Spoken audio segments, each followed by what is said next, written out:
Perbedaan pendapat lumrah asal kita mau mengaji dan penuh dengan kedewasaan dan tidak saling menyalahkan. Rasa sabar dan saling menghormati antara pendapat-pendapat para ulama. Berjumpa lagi pada kajian 5-10 menit ke depan atau kurang lebihnya.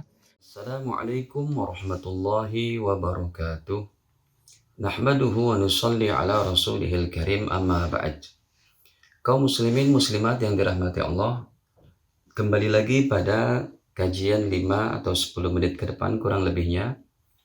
Pada kesempatan ini kita akan membahas tentang ledakan hebat yang baru-baru ini terjadi di Beirut, yang mana kita akan membahas dari dua sisi. Yang pertama, kalau ia merupakan kecelakaan murni, mungkin di sana ada benda-benda yang mudah terbakar yang jumlahnya dikatakan sampai berton-ton, ya, kena percikan atau murni kecelakaan.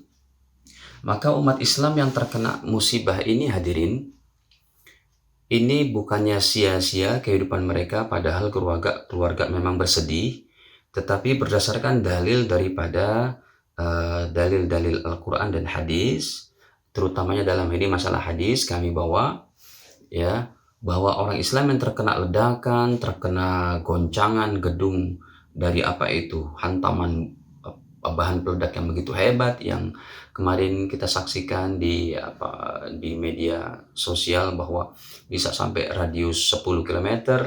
Ini seperti apa kalau memang murni kecelakaan? Maka orang Islam terkena musibah ini bahkan yang meninggal sampai 70 lebih kurang lebihnya, ya. Dari sini kami dapati hadisnya riwayat Imam Abu Daud nomor 3113, derajatnya sahih. Nabi katakan orang yang mati disebut mati syahid ada 7 selain al-qatlu fi sabilillah, selain orang yang mati syahid berperang di jalan Allah. Sebab kalau yang mati syahid ini sudah jenazahnya nggak usah diapa-apain lagi tuh, nggak usah dimandikan, tidak usah dikafankan, nggak usah disolatkan, langsung dikubur. Ini yang orang mati syahid fi sabilillah, berperang, angkat senjata dalam rangka membela agama Allah. Tapi kalau dalam keadaan kemarin kejadiannya, maka syahidnya disebut syahid akhirat. Syahid akhirat ini ada 7. Yang pertama kata Nabi dalam hadis Abu Daud 3113 ini, al-mat'un, orang yang terkena wabah penyakit. Ya, sumpahnya corona pun menjadi wabah penyakit, bisa jadi dia mati syahid. Tapi kata para ulama, corona ini bukan wabah penyakit yang taun, tapi dia wabah penyakit yang berupa virus.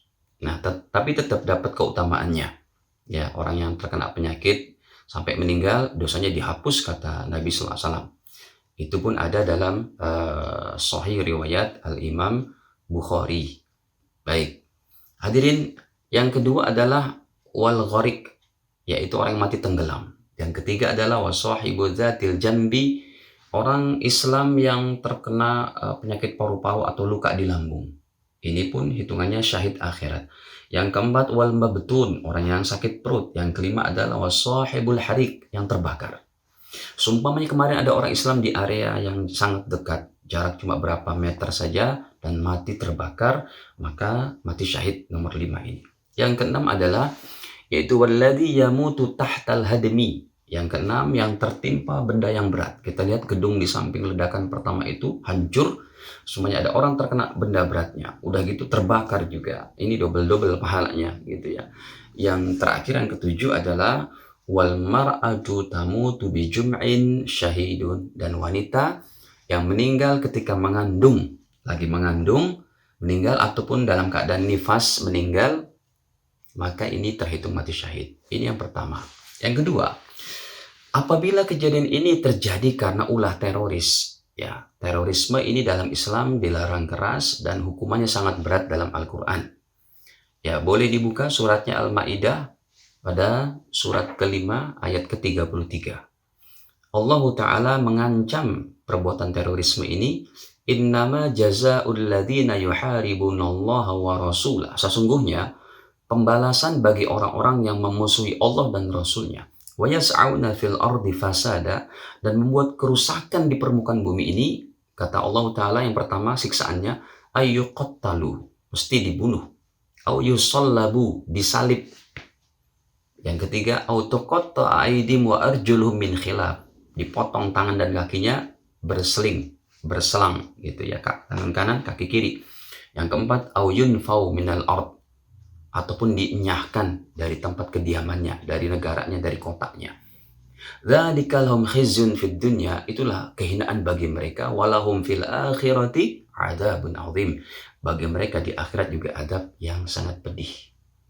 Hadirin kaum muslimin muslimat yang dirahmati Allah, ini diantaranya dalil bahwa ya terorisme adalah diharamkan oleh Allah dan Rasulnya.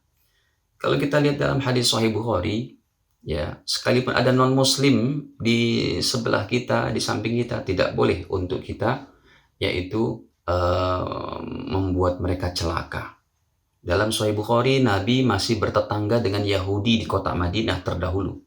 Sebelum kota Madinah dijadikan menjadi tanah suci, ya tetangga Nabi Muhammad masih ada yang Yahudi. Beliau bertetangga, bahkan anak Yahudinya sakit, Rasulullah SAW pun datang kepadanya dan menjenguknya sampai si anak Yahudi masuk Islam. Maka dari ini, hadirin para jamaah dirahmati Allah Ta'ala, terorisme hukumnya diharamkan dalam Islam, dan jadilah rahmatan lil alamin. Jadilah umat Islam yang dimana kita berada menjadi kebaikan bagi orang lain dan manfaat bagi orang lain. Tetap semangat mengaji, inilah yang dapat kami sampaikan. Allah a'lam bishawab. Subhanakallahumma bihamdika asyhadu an la ilaha illa anta astaghfiruka wa atubu ilaik. Wassalamualaikum warahmatullahi wabarakatuh.